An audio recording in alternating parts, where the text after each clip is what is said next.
ജോർജിയയിലുള്ള എൻ്റെ എല്ലാ ഫ്രണ്ട്സിനോട് കൂടിയാണ്. നിങ്ങളോ നിങ്ങളുടെ പരിചയത്തിലുള്ള ആരെങ്കിലും കൊണ്ടുവന്ന ഏജൻസി പൂർണ്ണമായിട്ടും കൈയൊഴിഞ്ഞ് ഇവിടെ ടോട്ടലി സ്റ്റക്കായി നിൽക്കുന്നുണ്ടെങ്കിൽ, ഇനി എന്ത് ചെയ്യണം എന്നറിയാതെ നിൽക്കുന്നുണ്ടെങ്കിൽ, അല്ലെങ്കിൽ അടുത്തൊരു സ്റ്റെപ്പ് എന്താണ് ഇനി ചെയ്യേണ്ടത്, ഏജൻസി വിളിച്ചിട്ട് റെസ്പോണ്ട് ചെയ്യുന്നില്ല, ഇത്തരത്തിൽ ടോട്ടലി സ്റ്റക്കായി നിൽക്കുന്ന ആരെങ്കിലും നിങ്ങളുടെ പരിചയത്തിലുണ്ടെങ്കിൽ future factory is ready to give them a support. നമ്മൾ വർഷങ്ങളായിട്ട് ഇത്തരത്തിലുള്ള കേസുകൾ ഹാൻഡിൽ ചെയ്യാറുണ്ട്. പരമാവധി ഒരു രീതിയിലുള്ള സർവീസ് ചാർജും വാങ്ങാതെയൊക്കെ ഹെൽപ്പ് ചെയ്യാൻ പറ്റുന്ന അത്രയും ഹെൽപ്പ് ചെയ്യാറുണ്ട്. ഞാൻ ഒഫീഷ്യൽ ഒരു വീഡിയോ ചെയ്യുന്നു എന്നേ ഉള്ളൂ.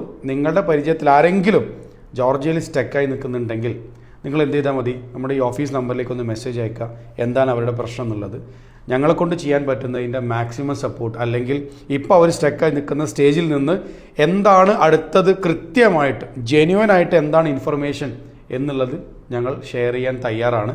സോ അത്തരത്തിൽ ഇവിടെ സ്കാം ചെയ്യപ്പെട്ട് നിൽക്കുന്ന, ടോട്ടലി സ്റ്റക്കായി നിൽക്കുന്ന നിങ്ങളുടെ ഫ്രണ്ട്സ് ആരെങ്കിലും ജോർജിയയിൽ ഉണ്ടെങ്കിൽ ഡെഫിനറ്റ്ലി നിങ്ങൾ ഫ്യൂച്ചർ ഫാക്ടറി നമ്പർ അവർക്ക് കൊടുത്തോളൂ. ഞങ്ങളെ കൊണ്ട് ചെയ്യാൻ പറ്റുന്നതിൻ്റെ പരമാവധി ഹെൽപ്പും സപ്പോർട്ടും അവർക്ക് ഞങ്ങൾ കൊടുക്കും.